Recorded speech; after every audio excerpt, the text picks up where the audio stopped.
2,75,000 జీతం తీసుకున్నప్పుడు 20,000 జీతము 2,55,000 టీఏడిఏలు అలవెన్స్లు ఇవి అవి అని ఇస్తున్నారు.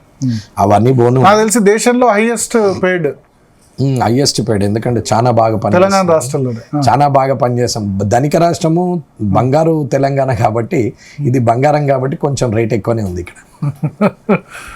ఇప్పుడు మళ్ళీ రివైజ్ అవుతుందేమో.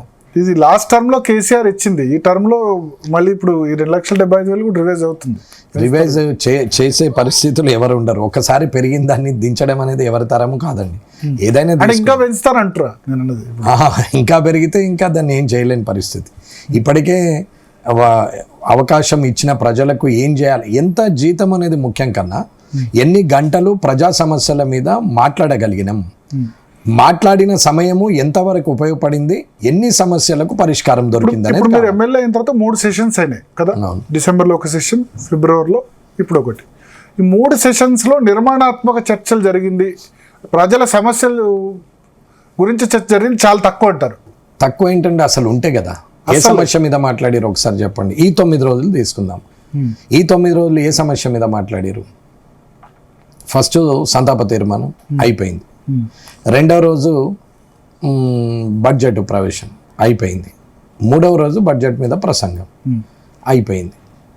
పెట్టిన గారడి అంకెల మీద మాట్లాడడం ప్రతిపక్ష బాధ్యతగా వాళ్ళు మాట్లాడుతున్నారు. ఏదో అంతకుముందు బాగా చేశాము, ఇప్పుడు వీళ్ళు బాగా చేయట్లేదని గత ప్రభుత్వం వాళ్ళు ప్రతిపక్షంలో కూర్చుండి మాట్లాడుతున్నారు. ప్రస్తుత ప్రభుత్వం వాళ్ళు గత ప్రభుత్వం చేసిన తప్పులని ఎత్తి చూపుట్లనే సమయం సరిపోతలేదు. అంటే ఎటువంటి విషయాలు జరగాలి? బడ్జెట్ అంటే ఇప్పుడు నెక్స్ట్ 1 year లో స్పెండ్ చేయబోయే దాని మీద చర్చ జరిగింది.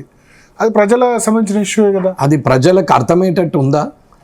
దేనికోసం పెడుతున్నారు, ఎందుకు పెడుతున్నారు, అసలు యాక్చువల్ రిసీట్స్ ఎంత, ఆ ఎక్స్పెండిచర్ ఎంత అనేది చెప్పగలగాలి. మీరు 2,91,90,00,000 కోట్లు 2.91 crores పెట్టినాము. 2,91,000 కోట్ల బడ్జెట్ పెట్టారు. ఈ 2,91,000 కోట్ల బడ్జెట్ ఏమిటి, దేనికి పెడుతున్నారు అనేది ప్రజలకు ఎక్కడ అర్థమైందో ఒకటి చెప్పండి నాకు.